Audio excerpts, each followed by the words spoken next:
Shalom saudaraku, nikmati kebaikan Tuhan.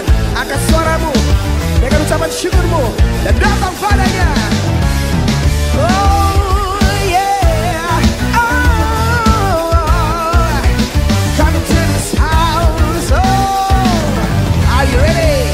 Come into this house and magnify the Lord. Lift up holy hands, our heart in one accord. He is worthy, worthy of all our praise. Oh yeah, He is worthy, He's worthy of all our praise.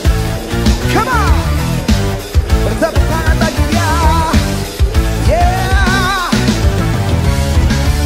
make a melody, sing unto the Lord. He is giving us a song and His word. He is worthy, worthy of all our praise. Yeah, He is worthy, worthy of all our praise. Come on, church, say, He's worthy of honor. Haleluya, haleluya. Shalom. Shalom. Amin. Kita hadir di tempat ini, kita percaya bahwa semua karena kasih anugerah Tuhan dan kita siap untuk memuji dan menyembah Allah kita. Amin. Haleluya. Haleluya. Saya undang kita bangkit berdiri.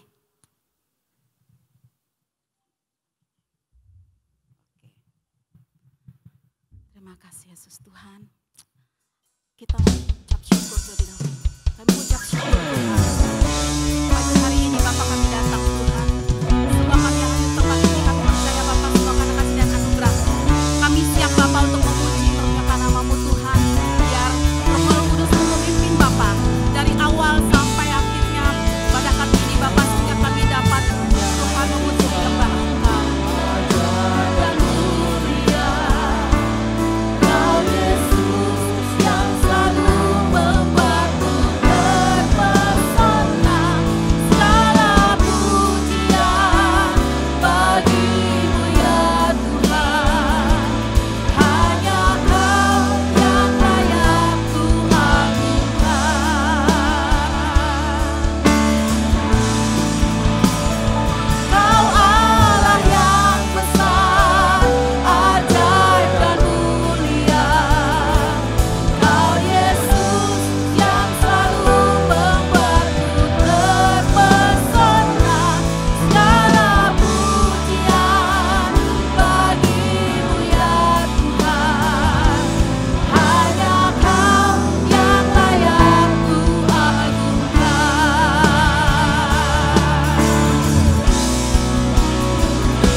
untuk memuji memuliakan nama Tuhan dengan penuh sukacita. Amin. Tetap berdiri, ada sukacita semua. Saya melihat dari wajahnya semua penuh sukacita, ya. Mungkin ada yang masih berlibur, tapi kita di sini kita fokus untuk memuji menyembah Allah kita. Amin. Haleluya. Mari kita memuji Tuhan, kita menaikkan pujian syukur kita. Sambil kita bertepuk tangan. Angkat tangan kita tinggi-tinggi. Amin. Kasih Allah kita dia begitu besar, bahkan lebih kuat dari dosa, dari apapun yang ada di dunia ini. Oleh sebab itu kita patut mengucap syukur. Kita memuji Allah kita dengan penuh sukacita. Kita mau bersorak bagi Dia. Yang begitu besar, lebih kuat dari dosa. Kasih yang menemukanku, selamatkan dan pulihkanku. Ku naikkan syukurku, ku tak akan berhenti memuji, meninggikan namamu selalu, menari, memuliakanmu. Dibebaskan, dibangkitkan, hidup yang kami, dan ini hanya untukmu. Amin. Kasih Allah begitu besar. Haleluya. Yang begitu besar, lebih kuat dari dosa. Kasih yang menemukanku, selamatkan dan pulihkanku. Ku naikkan syukurku, ku tak akan berhenti memuji, meninggikan namamu selalu, menari, memuliakanmu. Dibebaskan, dibangkitkan, hidupkan kami, dan ini hanya untukmu. Amin. Haleluya.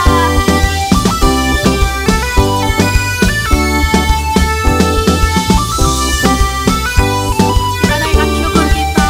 Amin. Ku naikkan syukurku,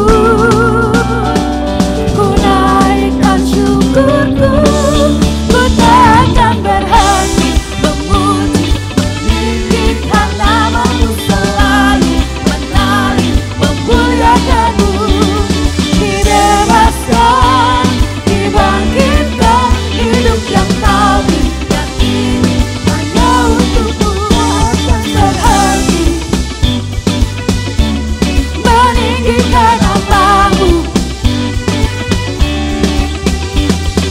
Dibebaskan, dibangkitkan, hidup yang kami, dan ini hanya untukmu. Hidup yang kami, dan ini hanya untukmu. Amin. Haleluya. Silakan duduk. Kita mau tetap memuji Tuhan dengan penuh sukacita bahwa Allah kita adalah Allah yang besar. Kita mau memuji nama Tuhan. Terpujilah namamu Tuhan. Mari kita tetap bertepuk tangan.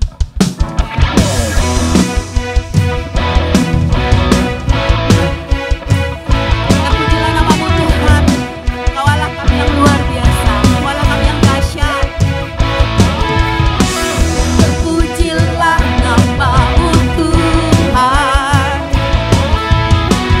Kau kuat dan penuh kemuliaan. Satu suara kami nyatakan, suara kami nyatakan.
Terima kasih Bapak.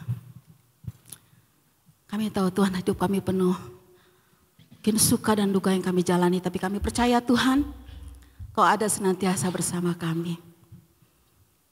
Bahwa kalau kami hidup untuk-Mu, bukan untuk siapapun Bapak.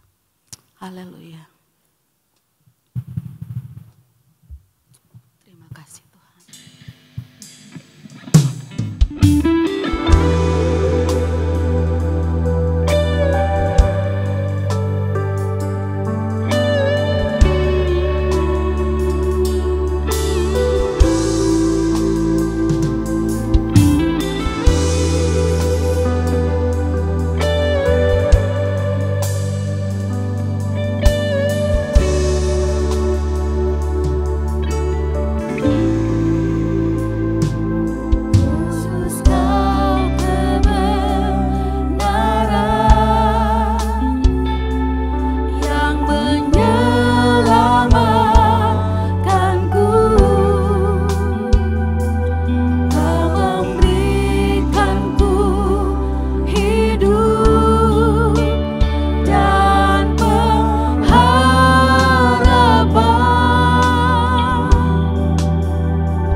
Sekarang ya Tuhan, berbicaralah kepada setiap kami. Roh Kudus, kami undang Engkau lebih lagi, menguasai kami, terlebih pada saat kami mendengarkan suara Tuhan. Agar kami diberikan kemampuan untuk memahami setiap perkataan. Urapi hamba-Mu secara khusus.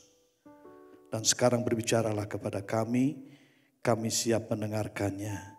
Di dalam nama Yesus kami berdoa, haleluya. Yang percaya katakan amin. Puji nama Tuhan, silakan duduk.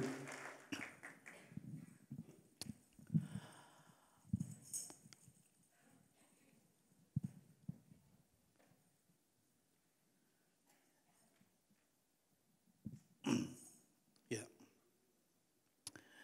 Hari ini tema kita, tema yang akan menuntut kita membuka hati dan sekaligus jujur dan juga mau menerima kebenaran. Karena ini tema cukup menyakitkan. Saya aja tersinggung waktu mempersiapkan khotbah ini. Karena banyak kebenaran yang tidak bisa kita sangkal berkenaan dengan pola hidup manusia hari-hari ini, termasuk para pelayan Tuhan. Untuk itu saya ingin kita membaca dalam surat Yudas pasal yang pertama. Surat Yudas pasal yang pertama ayat 17 sampai dengan 25 secara bergantian. Surat Yudas pasal yang pertama ayat 17 sampai dengan ayat 25 secara bergantian. Saya akan baca ayat yang ganjil. Bapak Ibu sekalian, yang bawa HP, yang ada Alkitabnya, yang bawa Alkitab silakan mempersiapkan. Saya akan baca ayat yang ganjil, mulai ayat yang ke-17, kemudian Bapak Ibu sekalian ayat yang genap. Yudas pasal yang pertama ayat 17 sampai dengan ayat yang ke-25. Saya mulai ya. Tetapi kamu saudara-saudaraku yang kekasih, ingatlah akan apa yang dahulu telah dikatakan kepada kamu oleh rasul-rasul Tuhan kita, Yesus Kristus.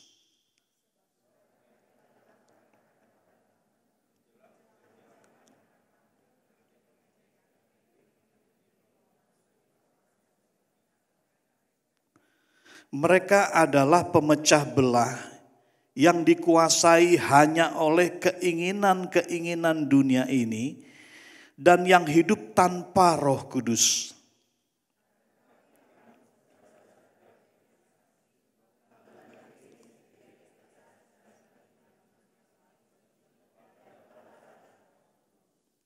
Peliharalah dirimu demikian dalam kasih Allah, sambil menantikan rahmat Tuhan kita Yesus Kristus untuk hidup yang kekal.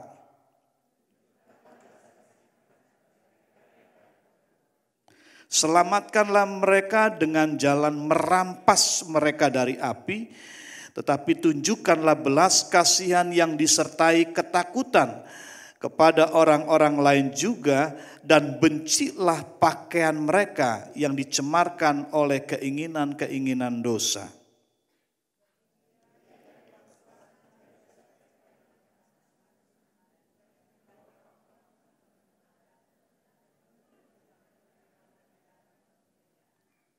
Allah yang Esa, Juru Selamat kita oleh Yesus Kristus Tuhan kita, bagi Dia adalah kemuliaan, kebesaran, kekuatan, dan kuasa sebelum segala abad dan sekarang dan sampai selama-lamanya. Amin. Saya ingin kita melihat apa sih artinya fasik. Yang dimaksud fasik itu apa sih? Kadang-kadang kita menilai fasik itu adalah sebuah dosa yang bisa kita atasi, atau dosa yang hanya menghinggapi orang-orang jahat tertentu. Kalau kita perhatikan pengertian fasik dalam Kamus Besar Bahasa Indonesia, Fasik itu artinya,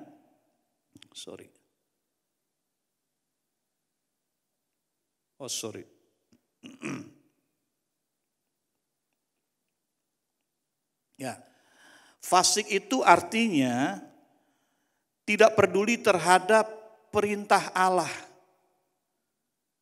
Kecenderungannya adalah berkelakuan jahat.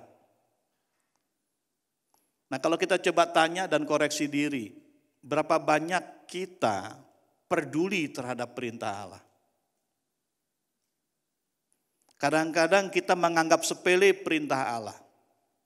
Contohnya saja, hormati orang tua. Apa yang kita lakukan dalam kehidupan kita hari-hari? Hargai orang lain.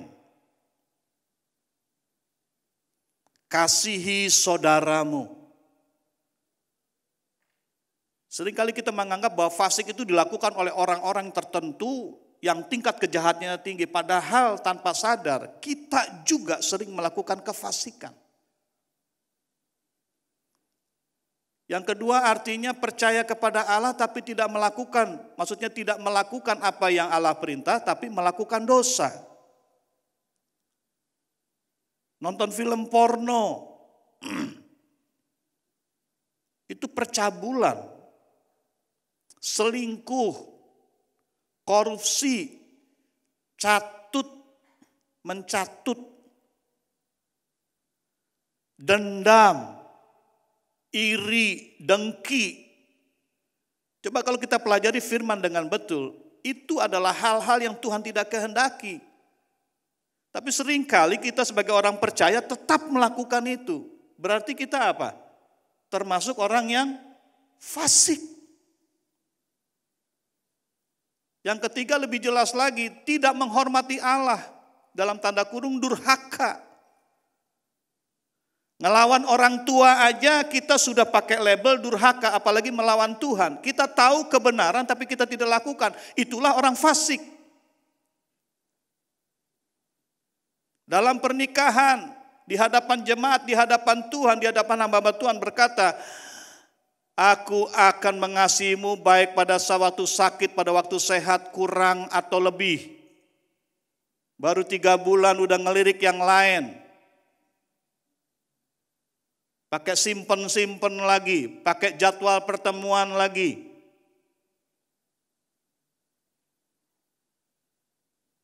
Sorry, yang punya utang kalau nggak bayar itu fasik. Udah tahu punya utang mestinya bayar. Punya utang nggak bayar, begitu ada duit nggak dibayar gitu, sayang. Itu orang fasik gitu. Jadi jangan pikir fasik itu sebuah kejahatan yang kita katakan sebagai level tinggi, enggak. Ketika kita mengerti kebenaran firman tapi kita hidup dalam ketidakbenaran, itu fasik. Istri-istri, ketika engkau tidak menghormati suami, engkau termasuk orang fasik. Suami-suami, engkau sayang istri separuh-separuh, itu fasik. Begitu istri sudah mulai sakit-sakitan, mulai tidak sepenuhnya. Yang tadinya suaranya merdu, kemudian naik umur, suaranya mulai cempreng. Yang tadinya suaranya bariton, penuh dengan yang namanya kewibawaan. Ya, suami-suami semakin tua itu tenor terus. Ngomong tinggi. Istri udah ngomong baik-baik, dia jawab dengan tinggi-tinggi. Itu fasik. Kita tahu hal-hal yang benar tapi tidak melakukan, itu fasik Bapak Ibu.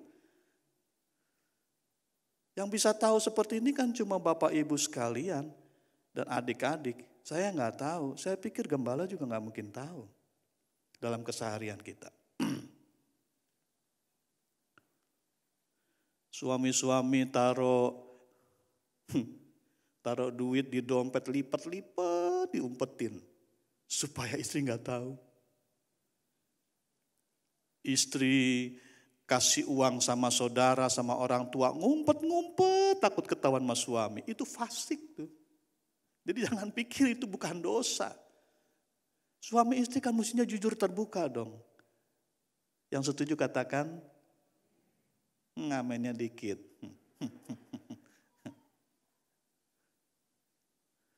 Pak, Ibu, kita mesti ngerti ini kondisi sekarang ini. Setan itu tahu gak lama lagi Tuhan datang. Karena dia tahu hal itu, dia kerja berat untuk menjatuhkan kita orang-orang percaya yang sudah menerima tebusan dari Tuhan. Yang sudah menerima kemuliaan, kebaikan Tuhan. Dia ingin supaya hidup kita itu gagal di hadapan Tuhan. Menyakiti hati Tuhan. Kita ini orang-orang yang percaya, orang-orang yang sudah menerima keselamatan itu menjadi target utama iblis. Iblis tidak langsung menunjukkan kekuasaannya kepada kita, tapi lewat tipuannya. Dia membuat kita menjadi orang-orang Kristen, tapi yang tidak berkenan di hadapan Tuhan. Kenapa damai dalam keluarga seringkali tidak ada? Kenapa hubungan satu dengan yang lain seringkali itu menjadi dingin? Kenapa kita punya rasa tidak cukup padahal kita punya segalanya? Itu semua perasaan-perasaan. Itu semua adalah kreativitas iblis yang ingin menjatuhkan kita. Sehingga apa? Kita semua tetap hidup di dalam ketidakperkenanan Tuhan. Dalam kefasikan. Ya, jangan pikir Bapak Ibu, kita sudah dibaptis, kita sudah diberkati. Kita bebas dari usaha iblis untuk menjatuhkan kita. Ingat, semakin kita cari Tuhan, semakin usaha iblis luar biasa ingin menghadang kita agar kita tidak dekat dengan Tuhan. Salah satunya adalah hidup di dalam kefasikan. Ya, nah sekarang kita lihat nih perbedaan antara orang fasik dan orang benar menurut kitab Amsal. Ya. Yang pertama, perbedaan orang fasik dan orang benar menurut kitab Amsal tentang kejujuran. Ya. Dikatakan di sana, berkat orang jujur atau hidup orang benar memperkembangkan atau membangun kota, tetapi mulut orang fasik meruntuhkannya. Mulut orang berdosa, mulut orang durhaka, mulut orang yang menentang kebenaran firman itu meruntuhkan apa yang dibangun oleh orang-orang benar. Makanya jangan heran ya, kalau orang yang melawan Tuhan, orang yang tidak menghormati Tuhan selalu saja berusaha meruntuhkan apa yang dibangun oleh orang-orang yang mencintai Tuhan. Ajaran orang fasik sudah jelas, pasti tidak membawa berkat. Yang diciptakan adalah selalu kegelisahan, kekurangan damai, ketidaktenangan. Sebab itu saya mengajak kepada kita hati-hati, waspada ya. Ketika kita menghadapi model-model orang fasik dalam hal kejujuran.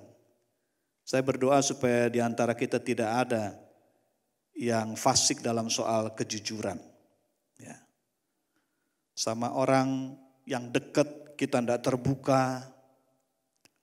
Ada informasi penting kita pelit, kita tahan. Ya. Sama istri kita tidak omong, tapi sama Pak RT kita ngomong. Belum lama ada ribut suaminya. Dia marah sekali sama istrinya. Karena dia dengar permasalahan rumah tangga justru dari tetangga sebelah. Bukan dari istrinya. Marah betul.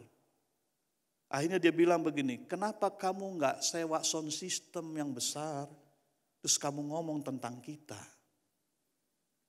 Udah tahu gak benar, tapi dilakukan. Itu menimbulkan hilangnya damai sejahtera, munculnya perseteruan.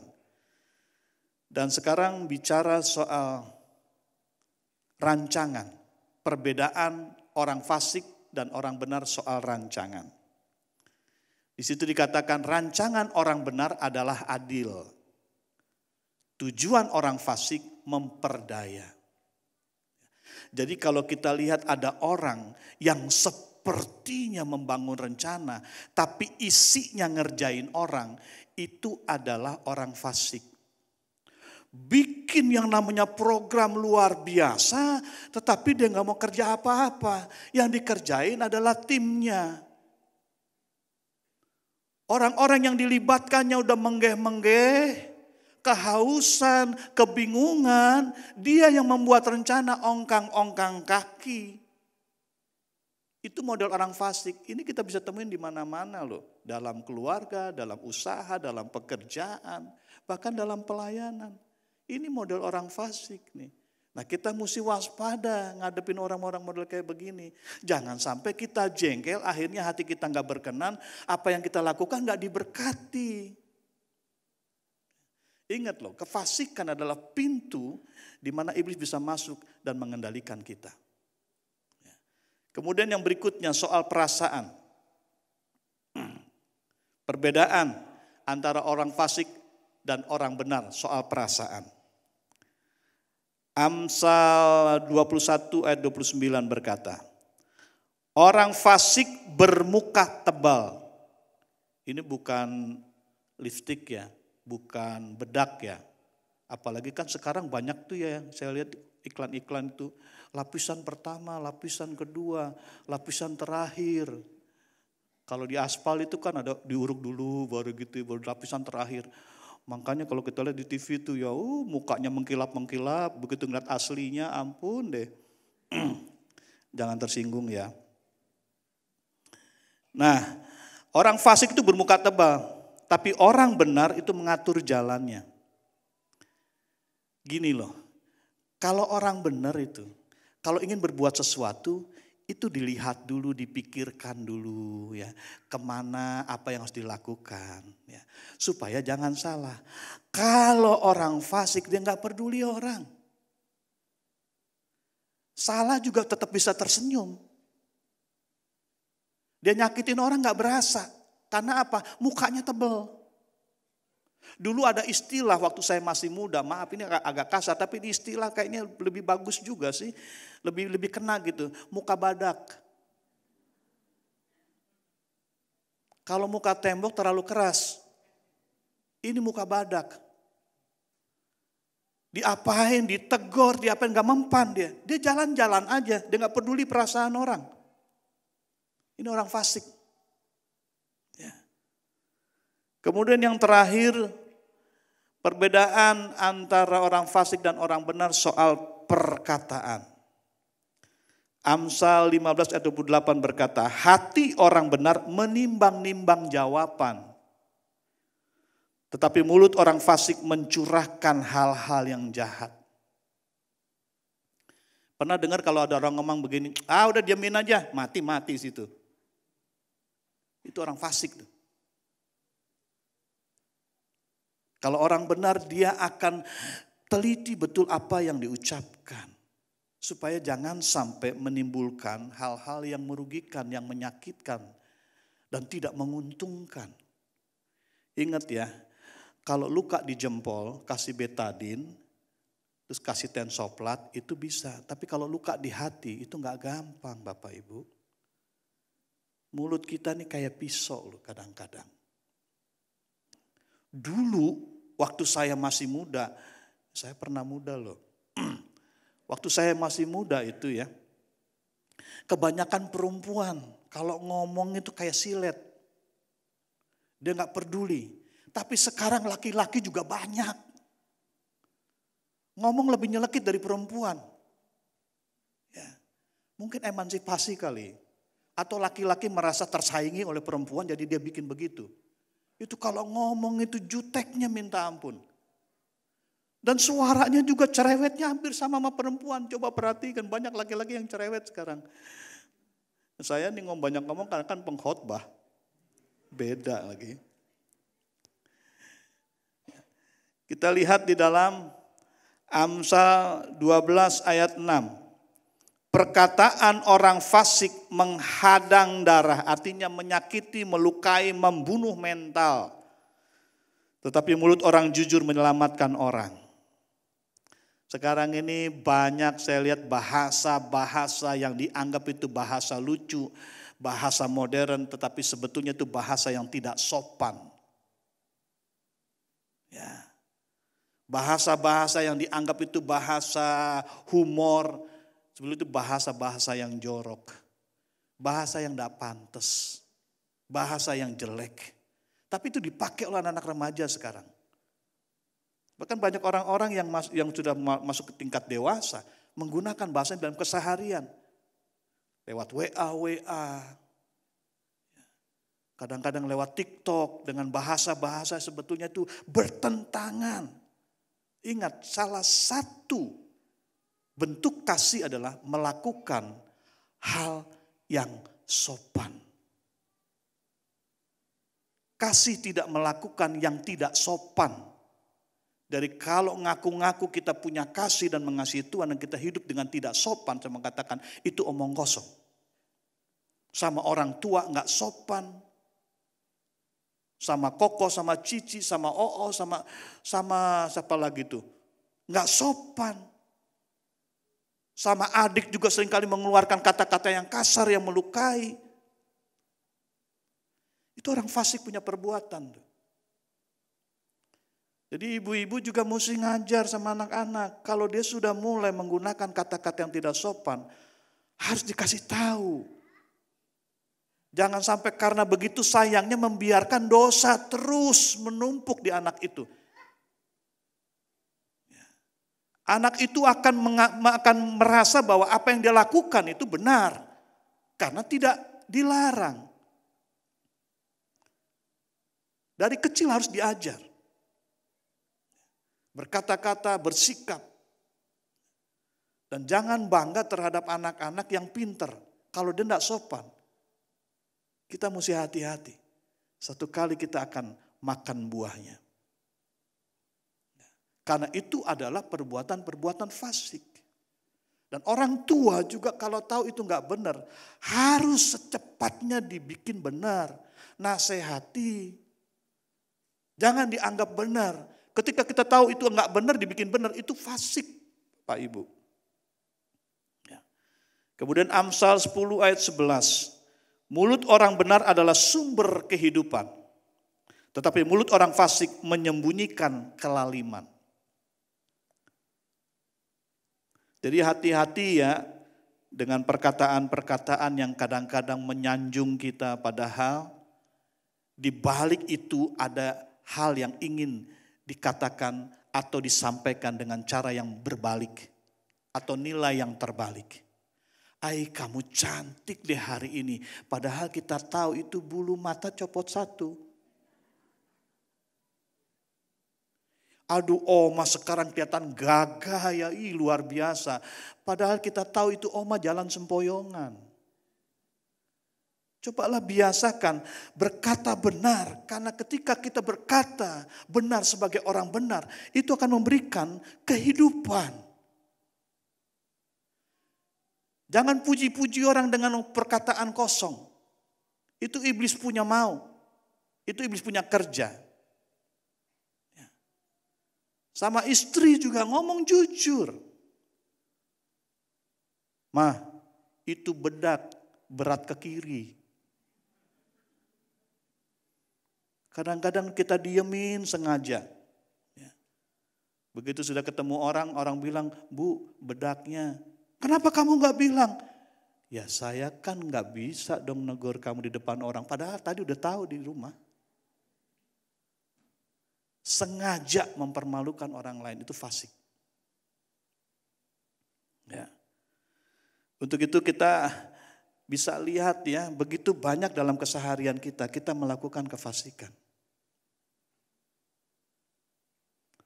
Makanya Tuhan suka ngomong sama kita. Hati-hati dengan ragi parisi. kemunafikan sekarang ini dibungkus dengan bungkus yang begitu halus dan menarik. Kalau ngomong rohani sekali minta ampun, tapi hatinya penuh kejahatan. Bahkan kalau ngomong pakai cantumkan ayat, minta ampun. Tapi kalau maki orang jalan terus.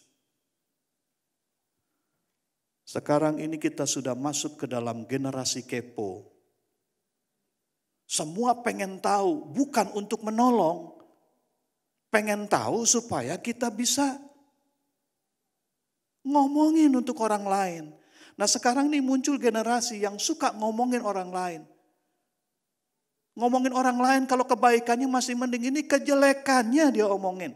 Bahkan mantunya sendiri diomongin, mertuanya sendiri diomongin. Sampai sekampung tahu. Ini fasik Bapak Ibu. Mengeluarkan kata-kata menyakiti orang lain. Ada istilah sekarang bullying. Satu kali saya punya jemaat anak sekolah minggu mengalami itu, sering dipukul di sekolah. Kemudian orang tuanya tidak terima, dia bilang sama kepala sekolahnya, "Bu, anak saya kok setiap hari kayak stres ya?" Ternyata dia cerita, seringkali suka dikerjain sama kawan-kawannya. Kepala sekolahnya bilang apa? "Itu biasa Bu anak-anak." Coba, kejahatan ditoleransi. Tingkat kefasikan sekarang semakin tinggi. Dan iblis semakin kerja berat untuk menghancurkan kehidupan di dalam kebenaran kita. Haleluya. Nah sekarang jadi masalah. Yang kedua yang kita perlu tahu, Allah memanggil kita bukan untuk menjadi orang fasik, tetapi menjadi orang benar. Allah memilih kita untuk menjadi orang benar. Ya. Saya ingin kita bacakan di dalam Yudas pasal yang pertama tadi, ayat yang ke-19 dan seterusnya. Dikatakan di sana, saya ulangi, mereka adalah pemecah belah yang dikuasai hanya oleh keinginan-keinginan dunia ini dan yang hidup tanpa Roh Kudus. Ini orang fasik nih, ya. Akan tetapi kamu, saudara-saudaraku yang kekasih, bangunlah dirimu sendiri di dasar imanmu yang paling suci dan berdoalah dalam Roh Kudus.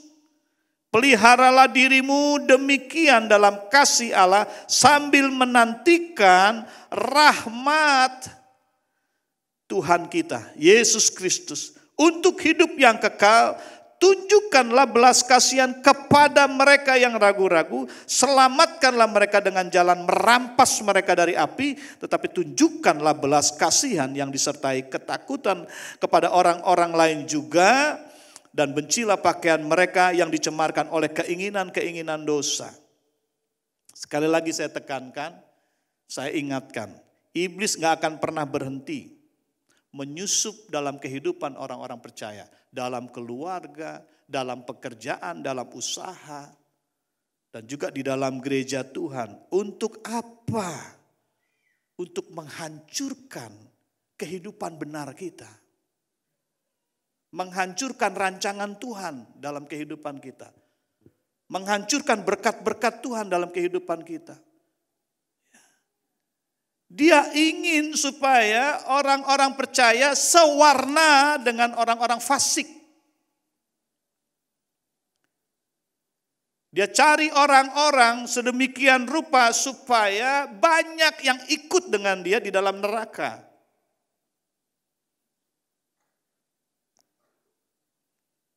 Malaikat kejahatan yang dipimpin oleh Lucifer dikutuk Tuhan, turun ke bumi. Dia tidak akan pernah bertambah. Manusia tidak akan pernah menjadi iblis. Manusia tidak akan pernah menjadi setan. Tapi ketika roh setan menguasai manusia, manusia akan mengerjakan apa yang dikehendaki oleh setan. Tapi manusia tidak pernah menjadi setan. Ya. Loh kalau mati bagaimana? dia akan ikut bersama-sama dengan setan, tetapi dia bukan dan tidak pernah menjadi setan. Jadi Bapak Ibu kita mesti ngerti nih ya, malaikat gak pernah tambah. Malaikat maksudnya setan-setan tidak pernah tambah. Segitu aja sampai nanti penghukumannya. Ya, jadi kita gak boleh takut sama orang-orang yang sudah mati. Apalagi kalau matinya malam Jumat. Udah gitu matinya melahirkan. Langsung kita bilang tuh nanti malam ada kuntilanak. Roh manusia tidak akan pernah menjadi setan Bapak Ibu. Ya. Tetapi ketika roh setan merasuk kita akan berulah seperti setan dan kita meninggalkan kebenaran. Itu yang iblis sedang kerjakan hari-hari ini. Olehnya kita harus benar-benar menjadi orang-orang benar dan yang menghidupi kebenaran. Supaya apa? Roh kefasikan tidak menguasai kita. Tidak mengurangi damai sejahtera yang Tuhan berikan. Tidak mengurangi berkat Tuhan yang Tuhan limpahkan. Tidak mengurangi damai sejahtera yang Tuhan sudah utus dan Tuhan ingin supaya kita nikmati. Tidak terganggu lagi Bapak Ibu. Melalui ayat-ayat yang kita baca, yang saya baca tadi, yang terakhir. Itu sebetulnya memberi petunjuk kepada kita bagaimana seharusnya orang benar itu hidup. Nah ini mungkin yang perlu kita sama-sama simak lebih jauh ya. Yang pertama, kita lihat di sini. Orang benar, kalau mau hidup benar, tidak seperti orang fasik, dia harus membangun diri dengan iman yang paling suci. Apa yang dimaksud dengan iman yang paling suci? Iman yang paling suci adalah iman yang hanya ditujukan kepada Kristus. Bukan berdasarkan hal-hal yang lain yang menguntungkan diri kita yang bersifat jasmani. Contohnya, banyak hari-hari ini orang percaya ya kalau dia diberkati. Dia percaya bahwa Yesus hidup kalau dia dipulihkan. Dia percaya kalau Yesus hidup ya kalau disembuhkan. Kalau dia belum disembuhkan, dia belum dipulihkan, dia belum diberkati, dia akan berkata, saya tidak percaya. Seperti Thomas lah kira-kira seperti itu. Kalau belum aku mencucukkan jariku ke bekas lubang paku, kalau belum aku melihat luka-luka itu, aku tidak percaya. Ini percaya dalam pola pikir dunia. Nikmati dulu, baru percaya, baru beli. Lihat dulu, pegang dulu, percaya baru beli. Konsep iman Kristen tidak seperti itu. Ini yang menyebabkan banyak anak-anak Tuhan tidak bahagia. Karena apa? Percayanya bukan dengan dasar iman yang paling suci, tapi berdasarkan keinginan diri sendiri. Sekarang saya mau tanya sama kita. Di sini ada yang sakit? Siapa yang berdoa tapi belum sembuh? Nah, sekarang coba bertanya kepada kita. Pertanyaan berdiri di sini, apakah Tuhan tidak ada? Dengan pengalaman saudara itu, apakah Tuhan tidak berkuasa? Apakah Tuhan berhenti mengasihi kita? Coba renungkan. Tidak sama sekali. Tapi karena kita menggunakan pola manusia, pola dunia, kita merasa bahwa iman yang sebenarnya itu harus seperti pola dunia. Itu salah Bapak Ibu. Nah iman yang seperti itulah yang tidak membuat kita kuat menghadapi kefasikan. Menghadapi kuasa dunia ini. Ya. Kemudian yang kedua, kita lihat berdoa dalam roh. Ya. Berdoalah dalam roh, dan itu keharusan buat kita Bapak Ibu ini. Saya pengen kita ngerti nih soal berdoa dalam roh nih ya. Ini bukan cuma dikhususkan buat orang-orang rohaniawan, tapi buat kita yang percaya. Orang harus berdoa dalam roh karena itu merupakan level dari doa yang secara khusus. Dan saya yakinkan kepada kita sebelum kita mengalami doa dalam roh dan mengalami kehadiran roh dalam doa kita, kita tidak akan pernah mengerti apa artinya kuasa doa. Roma 8 ayat 26-27 berkata, demikian juga Roh membantu kita dalam kelemahan kita, sebab kita tidak tahu bagaimana sebenarnya harus berdoa. Tetapi Roh sendiri berdoa untuk kita kepada Allah dengan keluhan-keluhan yang tidak terucapkan. Dan Allah yang menyelidiki hati manusia mengetahui maksud Roh itu, bahwa ia sesudah dengan kehendak Allah berdoa untuk orang-orang kudus. Kemauan kita seringkali gak sepaham dengan Tuhan. Keinginan kita seringkali cuma untuk menyenangkan hati kita. Tapi kalau kita dipimpin oleh Roh, kita tidak pernah salah di hadapan Tuhan. Di dalam permohonan-permohonan kita. Yang ketiga, ya hiduplah dalam kasih. Saya bacakan di dalam ayat 21-22. Pelihara dirimu demikian dalam kasih sambil menantikan rahmat Tuhan kita Yesus Kristus untuk hidup kekal. Tunjukkanlah belas kasihan kepada mereka yang ragu-ragu. Selamatkanlah mereka dengan jalan merampas mereka dari api. Ciri-ciri orang benar yang hidup di dalam kasih. Dia bukan memperhatikan diri sendiri saja. Tapi memperhatikan orang sekeliling, terutama keluarga. Jangan pernah tolak, jangan pernah buang, jangan pernah singkirkan orang-orang yang perlu kita kasih. Apalagi kalau dia sudah menjadi bagian hidup kita. Entah dia ipar, ya, entah dia siapapun, kalau kita tahu dia adalah orang yang perlu kasih Tuhan, jangan buang dia. Ingat, kita menjadi bagian kehidupannya dan kehidupannya menjadi bagian kita. Itu adalah bagian rancangan Tuhan. Ketika Tuhan pertemukan kita kepada seseorang dan orang itu perlu pertolongan, Tuhan sedang menghadapkan tanggung jawab. Tuhan sedang menghadapkan sebuah pekerjaan, sebuah pelayanan bagi hidup kita. Sekalipun kita berkata, aduh Pak Budi susah. Ya. Susah deh pokoknya, nggak bisa Pak Budi. Saya mau katakan kasih Tuhan bisa membelah segala sesuatu yang tidak bisa belah dunia. Kasih Tuhan bisa menyembuhkan segala sesuatu yang tidak bisa disembuhkan oleh manusia. Ingat, kasih Tuhan adalah segala-galanya bagi kita. Saya melihat satu gambar ini, ya luar biasa ini, kasih seorang ibu. Ibu ini bilang apa? Saat anak ini datang dalam kondisi yang stres, ya dia datang sama ibunya. Dan dia berkata dalam hati, saat aku bahagia dia tidak pernah meminta sedikit pun dari kebahagiaanku. Namun saat aku terluka, saat itu pula dia datang meminta bagian dari lukaku. Dia yang mencintaiku tanpa tapi, dia juga yang mengajarkanku sabar tanpa tepi. Pak, Ibu, segala-galaknya orang tua kita, pada saat kita susah, dia tetap terbuka tangan untuk memeluk kita. Ini adalah gambaran kasih Allah.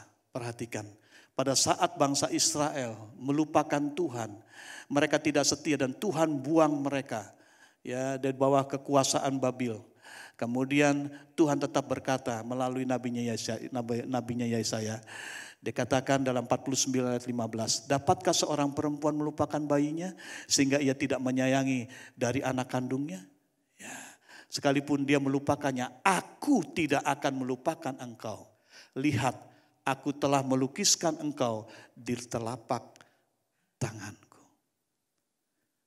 Dosa apa yang telah kau perbuat Tuhan tidak perhitungkan. Dia tetap terbuka. Yang penting kita datang dengan hati yang jujur di hadapan Tuhan. Haleluya. Haleluya.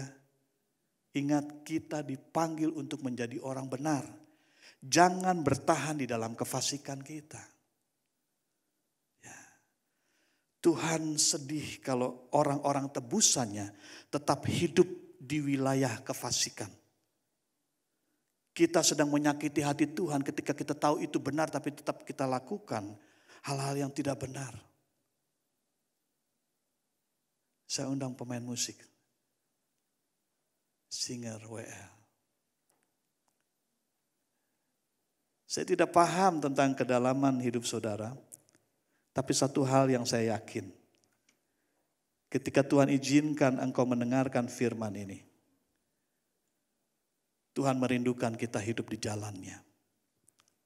Kembali dalam rancangannya. kembali dalam kemuliaannya, kembali dalam kebaikannya, kembali ke dalam berkat-berkatnya. Sekali lagi, tinggalkan semua kefasikan. Tidak ada keuntungan sama sekali hidup di dalam kefasikan. Tapi ketika kita hidup dalam kebenaran, kemuliaan Allah dinyatakan.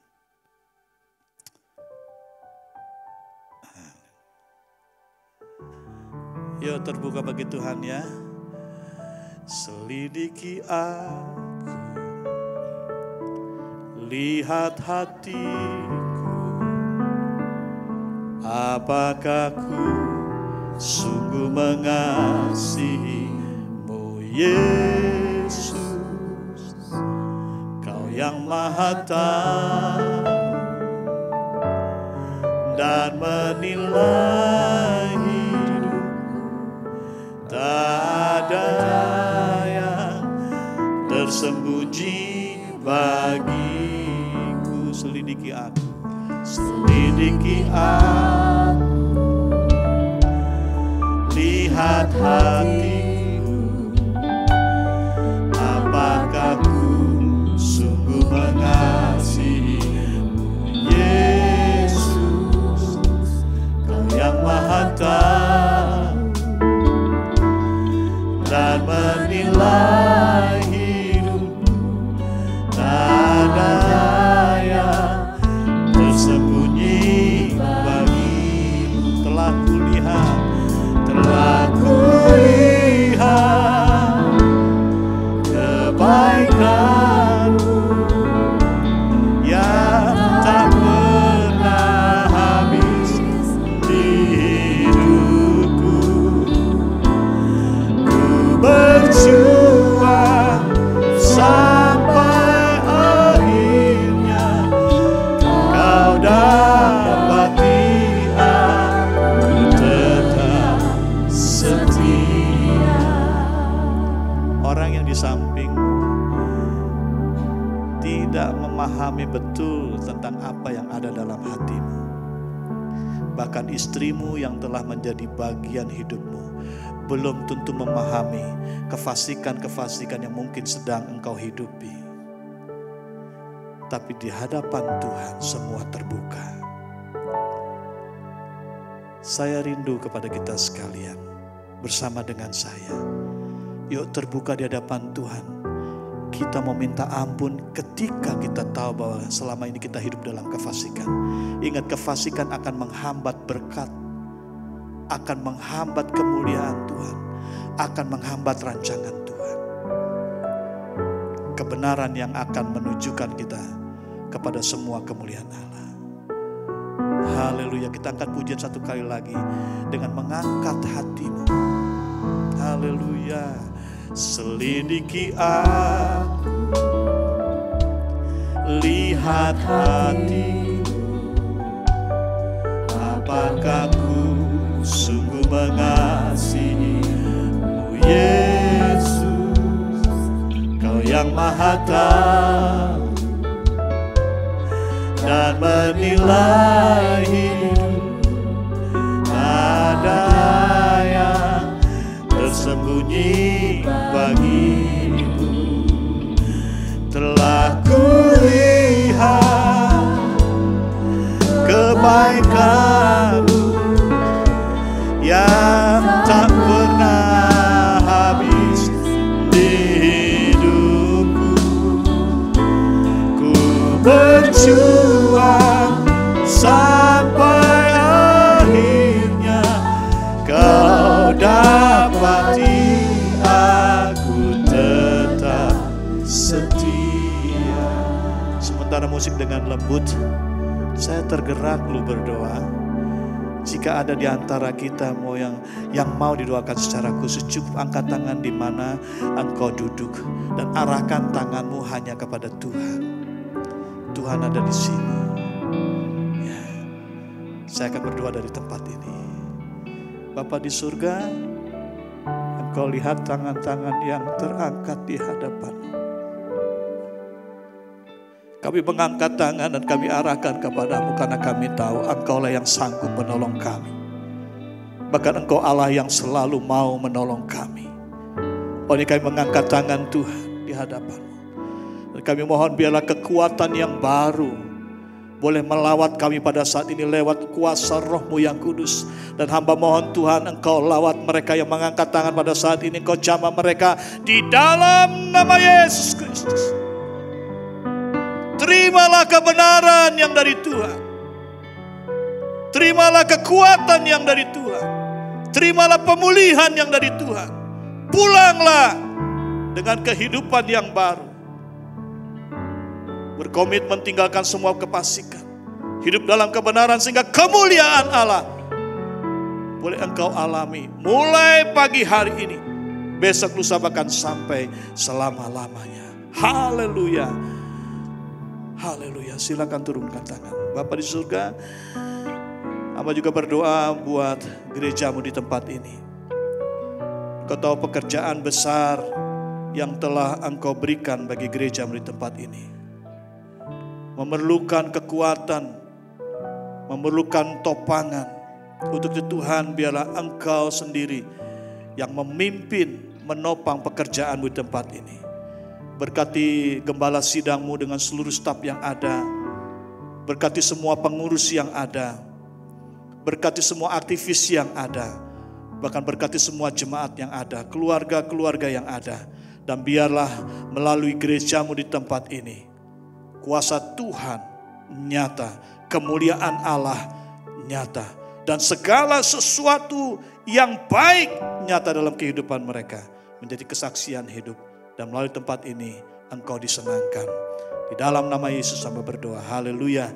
Yang percaya katakan amin. Silakan duduk Bapak Ibu.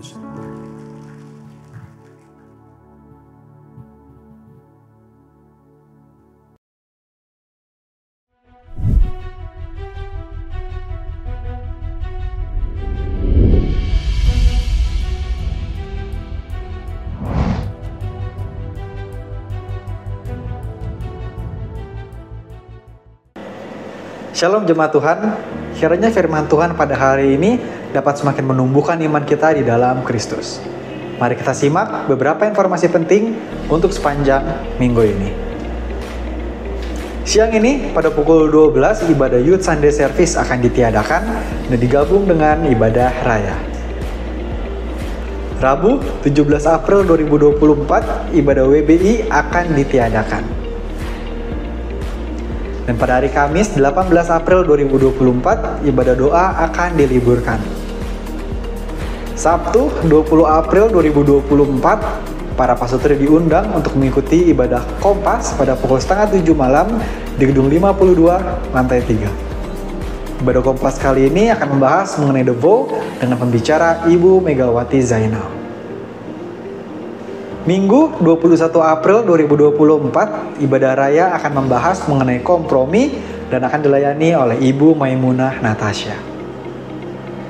Lalu disusul pada pukul 10 pagi, ibadah sekolah minggu akan belajar tentang melawan godaan. Sekian informasi penting untuk sepanjang minggu ini. Tuhan Yesus mengasihi saudara and happy Sunday. Haleluya, puji Tuhan. Kita sudah diberkati melalui firman Tuhan. Siapa yang diberkati pada pagi hari ini? Saya percaya kita semua tanpa terkecuali. Terima kasih kepada Bapak Pendeta Budi Prayitno yang sudah memberkati kami pada pagi hari ini. Tuhan memberkati Bapak beserta keluarga dan pelayanan. Dan Bapak Ibu, sebelum kita memberikan persembahan, saya juga mau menyambut, adakah di antara Bapak Ibu yang baru pertama kali hadir di tempat ini? Bisa angkat tangannya. Di bawah, di atas nggak ada. Oke, puji Tuhan. Kita tetap mengucap syukur. Hari-hari ini adalah hari libur. Kita tetap menjaga keluarga kita dan kita tetap juga menjaga hubungan kita dengan Tuhan. Untuk kita tetap sebagaimana tadi firman Tuhan sudah mengatakan bahwa kita mau tetap menjadi orang-orang benar seturut dengan kebenaran firman Tuhan. Amin. Haleluya. Puji Tuhan, kita akan memberikan korban syukur kita akan memberikan 2 kali persembahan. Bagi Bapak Ibu yang nanti mengikuti secara online dapat melalui scan barcode maupun transfer ke rekening gereja yang tertera di layar Bapak Ibu. Ya. Kita mau berdoa. Bapa, terima kasih Tuhan, terpuji namamu, kami mengucap syukur. Kami sudah berkati oleh firman-Mu pada pagi hari ini. Kau yang kembali Tuhan mengingatkan kami, bahkan memulihkan kami Bapa untuk kami senantiasa ada Tuhan menjadi orang benar, bukan sebagai orang-orang fasik yang menjalani kehidupan kami. Biarlah firman-Mu itu menjadi rema dan kami dapat menghidupi setiap kebenaran itu dalam kehidupan kami Bapa, dan kekuatan Roh Kudus-Mu. Terima kasih Bapa, terima kasih Tuhan. Dan sebentar Bapak, pada pagi hari ini kami juga mau memberikan korban syukur kami. Biarlah Tuhan semua yang kami berikan ini untuk kebesaran lebar pekerjaan-Mu Bapak di GBI Jelambar Timur ini. Dan Tuhan kami percaya Engkau sudah terlebih dahulu memberkati setiap kami melalui apapun usaha kami, seluruh jemaat-Mu di tempat ini. Terima kasih Bapak, kami akan memberi dengan penuh sukacita di dalam nama Tuhan Yesus Kristus. Kami siap untuk memberi. Haleluya. Amin.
Kembali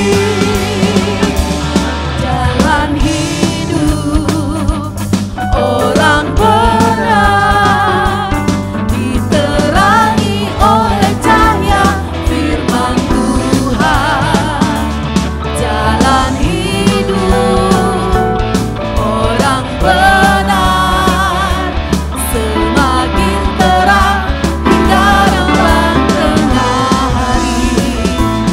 Apabila ia jatuh, tidaklah dibiarkan sampai tergeletak, sebab tangan Tuhan jua yang menopangnya dan membangunkan dia kembali.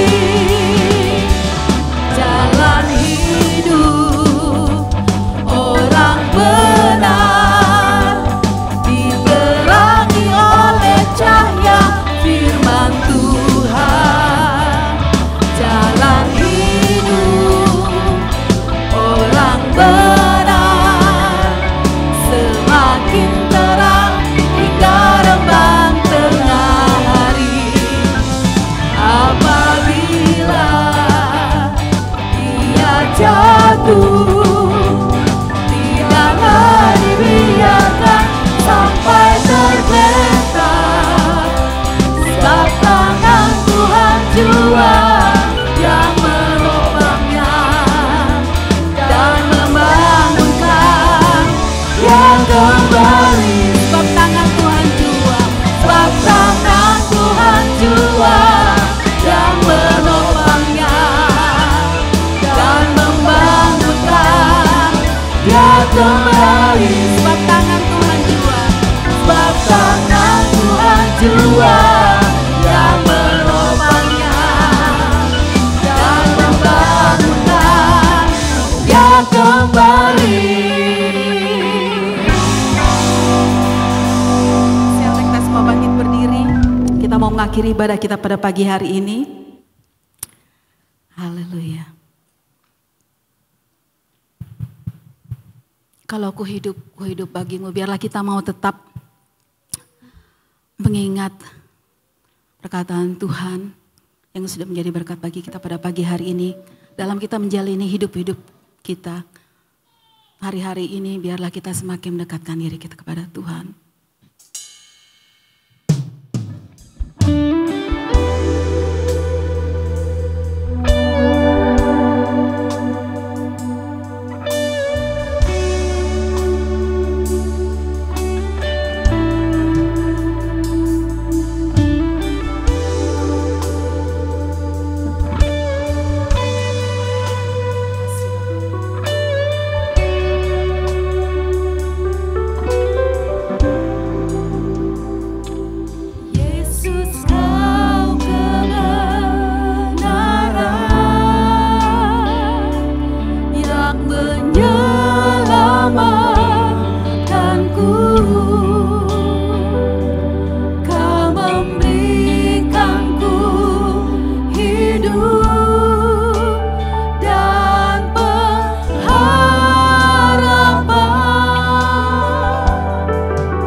dari kekasih-kasih Tuhan. Kita angkat hati dan tangan kita tanda penyerahan. Dan sekarang pulanglah, lanjutkanlah kehidupanmu dengan membawa berkat, sukacita, damai sejahtera Allah yang melimpah. Lewat berkat Bapa Surgawi, kasih sayang Tuhan kita Yesus Kristus, pimpinan, tuntunan, kuasa, penghiburan dari Roh Kudus menyertai kita sekalian. Mulai pagi hari ini, besok, lusa, bahkan sampai selama-lamanya. Haleluya, haleluya. Masih dalam sikap berdoa.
Selamat pulang, Tuhan memberkati.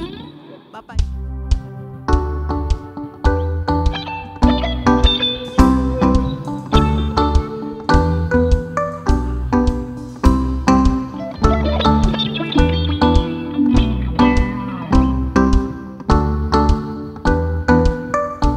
Kasih yang begitu besar, lebih kuat dari dosa. Yang menemukanku, selamatkan dan pulihkanku. Ku naikkan syukurku